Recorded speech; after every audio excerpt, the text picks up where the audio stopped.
bearing. Look at the spin on that, and that's a cold bearing opposed to the stock one. What's up, everybody on YouTube? Today what we're gonna be doing is installing these beautiful TBA machine idler pulleys on Project Stormtrooper. I've got some tools ready over here. Kind of went over what I needed to do, get a little bit of a plan of attack. So I got a 15mm socket on a long ratchet. I'm gonna use it on this tensioner right here. What I'm gonna try to do is replace it without taking the belt all the way off. I'm gonna attempt to do this. This one right here shouldn't be a problem. I should be able to get this one out while holding the belt tensioner. But the one that is way down there, this pulley, may be a little difficult to work with. So they're both 15. This is a 15. The head bolt's a 15. And we're just gonna replace the pulleys. The reason I'm doing this, the factory pulleys are, they are built to last, but they're built to last and they don't have performance in mind. So you'll see what I'm talking about once I get the stock pulley off and be able to compare it to the TBA machine one. So this is about the best angle that I could get for you here. So I'm gonna take my 15 on this bolt, get it on. And then what you do, if you're going to loosen, you put it like that. If you're going to tighten, you wrap your wrench like this. Just kind of old school trick there.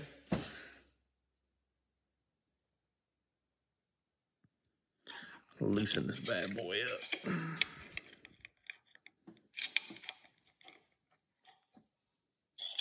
Really wasn't that tight. I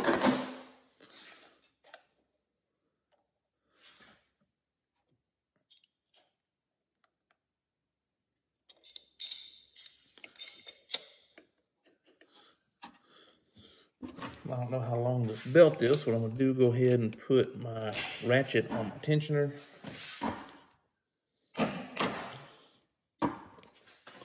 Get it to where I can take some tension off here.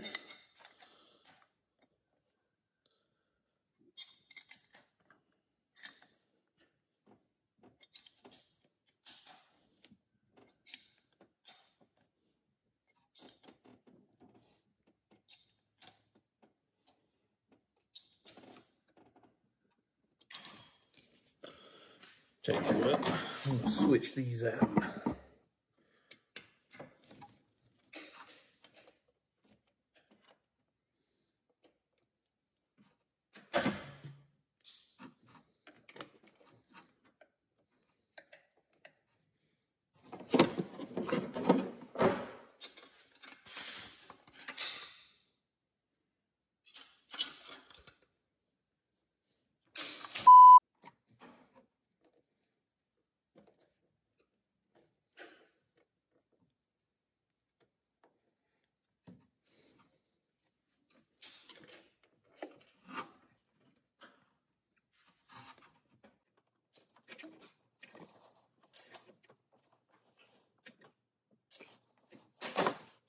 Well, nothing's easy.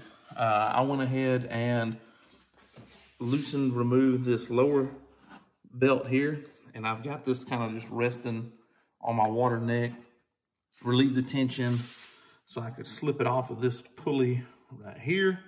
And then I've got this, it's actually fairly tight.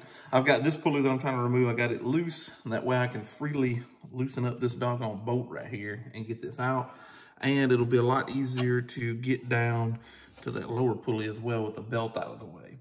So that's where we're at right now. I had to loosen this stuff up and get this belt slipped off of this pulley. And it's just gonna make it a whole lot easier for me. I thought I was gonna be able to try and get it done without removing the belt, but that's just not going to happen. All right, I got the upper bearing off here. They put the longest bolt on the planet in there. It took forever to get it out. Anyway, here's the comparison stock pulley to the TBA pulley. The TBA pulley and the stock pulley is nearly the same diameter. I mean, you can see it right there. That's the difference in diameter. It is almost nothing. But the one thing that you really can notice, if I get the camera sat down here, is the difference that it takes for first, Jesus Christ, this thing it's heavy. This thing is really, really heavy. It's like a solid steel bearing, or this right here is a machined, I'm pretty sure it's billet aluminum. Very, very light. And this right here bearing, I mean, there's a lot of rotational resistance in this bearing. And the speed on these bearings, I believe, is a little bit lower speed. You figure your idler pulleys are spinning a lot faster than what your engine RPM is, you know. But this bearing, look at the spin on that, and that's a cold bearing. So it's got really good spin as opposed to the stock one.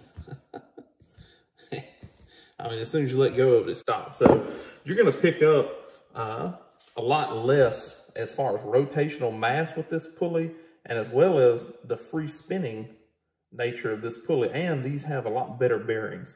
Now, I know people are going to say, well, Dodge put these in the car and there's nothing wrong with these. Well, that's true. There's nothing wrong with them. I'm sure they'll last 100,000 miles and not have no problems.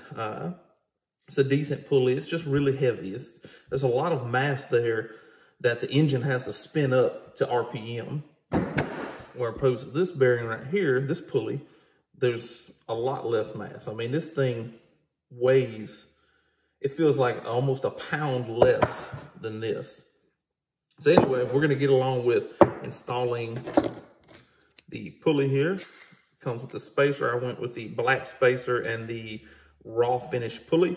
I've also got a tensioner coming in from Ripatoon that should be matching. I talked to Steve and there should be a matching pulley. He gets his pulleys from TBA Machine, just in case anybody was wondering. So these are high quality pulleys that are used by many different people. It's just that TBA isn't really in the social media market game. They sell a lot more to companies, but they do have products on their website that I'll link down in the description below.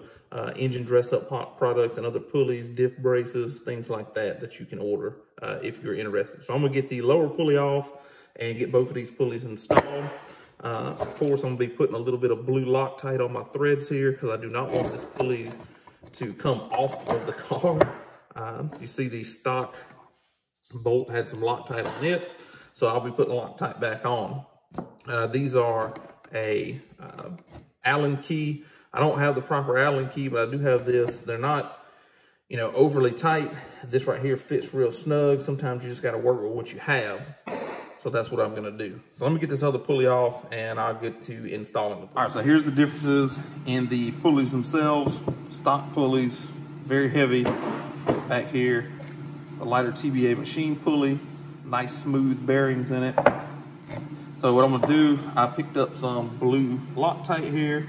I'll put a little bit of blue Loctite here on the threads because I do not want these things to come out while I'm driving down the road. So I'm gonna go ahead and put a little bit of blue Loctite on it. I'm gonna get these bearings in first. I'm gonna start with the bottom bearing here.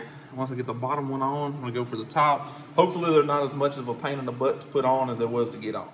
So I decided to show you this on the top one because it's impossible to really show you in the bottom one. There's a lip right here. Let's see if I can get my light a little bit better angled for you. All right, you see this lip that's right there.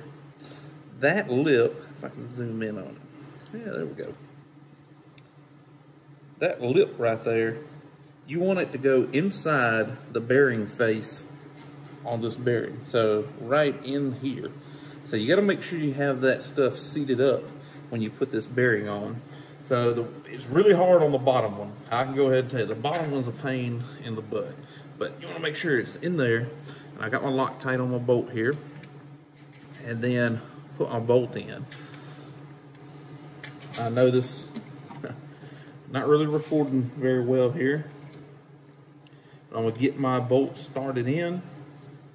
Once I get my bolt started in, make sure it's up on that. Now, as you're tightening this bolt up, you see how much of that bolt sticks out there. It's almost just as tight going in as it was coming out, but it's much easier with a Allen key than it was with this wrench, you know, because my socket kept slipping off of it. I mean, it was just, the bottom one was a royal pain in the butt. Get yourself a ratcheting wrench. You're gonna need a ratcheting wrench for this, and to make your life a whole lot easier than trying to use a regular wrench or a ratchet and socket to do this. I didn't have it, again, working with what I got. I'm gonna go ahead and tighten this up and get my belt reinstalled. Man, these things, it's gonna be hard to tell that you even put pulleys on it just looking at it. And that's kind of what I wanted. That's why I picked with the black front nose and the machine finish on the inside, is because I wanted it to kind of look like regular pulleys when I was looking down at it. Okay, there's the finished product. Let's see, you probably won't even be able to see the one down there at the bottom, but there it is, sitting pretty. If I can get this focused, there it is down there. So what you want to do is, once you get the tensioner here, make sure your belt's on, make sure it's as centered as possible. When you start the car, this belt's going to kind of center itself. You just want to make sure that it's as close to center as what you can get it. Same thing with this other belt. I will say this tensioner is a lot tighter than the tensioner for the supercharger for whatever reason, but I slipped it off of this pulley right here and took it off of the alternator. And when I put it back on, I put it back on the alternator and pushed my tensioner over and stuck it back on this pulley right here. So I know somebody's gonna ask, what did I torque it to? Again, I don't torque things like this. I put blue Loctite on the bolt. I tightened it up to about what it was when I took it off. It wasn't overly tight. You can be the judge. If you want to be technical about it, you can go get you a torque wrench and look up the torque spec. I couldn't find the torque spec anywhere, not to say that it's not listed anywhere. I just couldn't find it when I did a light search, because I like to, even though I don't have a torque wrench, I like to still tell you guys what the torque spec is on some of these bolts. So if anyone knows, please drop it in the comments so everyone will be aware what the torque spec is. I know a lot of people, they want to torque every bolt that they take off, and that's fine. I just don't do that. So that's the install here. I'm gonna go ahead and crank this bad boy up, get it running, and I gotta go get ready for work, guys. So that's this upgrade. Like I said, I got a Ripatune tensioner. You can use it with the factory belt. Like I said, my tensioner barely even moved. They're almost the same size. They're a little bit oversized, but not enough to do anything. I think the pulley that goes on this tensioner that you can buy from TBA Machine, I really think that it is a little bit bigger than what these are, but I may be wrong about that. I don't know if I'm even gonna get that pulley, because this one seems like it spins a lot freer than what those did. And I don't know if it's a heavier pulley or not. I may just take it off one day. All you do is reverse this bolt and unscrew it, and you can take that pulley off and just kind of see. I mean, if it's just as heavy as the other two pulleys, I might replace it. I might not. I don't know. It may just be a waste of money to spend $200 on it. But I definitely feel like these two pulleys that I just replaced are going to make a difference. Now, are you going to gain 20 horsepower off of this? Well, hell no. You're living in a fairy world if you think that every little thing you do is going to gain you a bunch of horsepower. But in this particular instance, you are taking a lot of sprung weight off the front of the engine that the engine has to turn the belt, to turn the supercharger. It already takes like 40 horsepower just to turn the supercharger. So you want to make it as easy as possible on the supercharger. Now, when I get that Ripatune idler to go here, infinitely adjustable idler pulley, again, it'll be the same kind of pulley that I have here, because Ripa gets his stuff, his pulleys, from TBA Machine. And everybody pretty much knows now they're kind of almost in a partnership together, and they're working on some great stuff with a lid. So check out Ripatune. I'll have a link to their stuff in the description as well, to his website. He's a great guy. Steve's a great guy. I also have all the links for the TBA stuff here. I got green belts sitting here. One is supposedly stock length, and one is, I think I got one a ½ inch longer to try to compensate for this other pulley here. I'm gonna go ahead and get some belt wrap on it. I'm gonna go ahead and do that now, because some people have said that they experience, you know, a bunch of rubber particles from belt slippage up here and the higher RPM. So before it's a problem, I'll just go ahead and put it on there. I think it was like $380, $390 for the infinitely adjustable pulley from Rippertuned right now. And I'll do a video install on that later. I picked it because it's infinitely adjustable, of course. And these bearings right here, I'm wanting to say both of them together were around 400 bucks. Don't quote me on that, but I'll link each one of them in the description. He has it listed as one. It's the same bearings that you would just buy 2 of the idler bearings, and that's how you'd replace both of them. So I hope you guys enjoyed the video. I hope you didn't get mad because I just talked for 5 minutes on here, but there's some things that I just like to say and over-explain in my videos, and that's one thing that a lot of people that watch my videos really like, that I over-explain things and make sure everyone knows how to do it. So stay tuned for more stuff. There'll be more things going with Project Stormtrooper here. I'm loving this 2020 Hellcat. I'm starting to get all the stuff, you know, the way that I want it. Maybe I'll start ordering some more exterior modification stuff, some, you know, visual stuff here, and doing a couple things like that, tail light tints and whatnot. Talking with Diode Dynamics about getting some LED side markers for this, because I've heard the Oracle one sucks so bad. So just stay tuned to the channel, guys. Make sure the bell's turned on so you get notifications when I post new stuff. Thanks everybody for watching. Thanks everybody for sticking it out. When I went through all these different cars and stuff, Knight's Garage is a name that I'm going to stick with. It won't be changing anytime. You guys have a great weekend.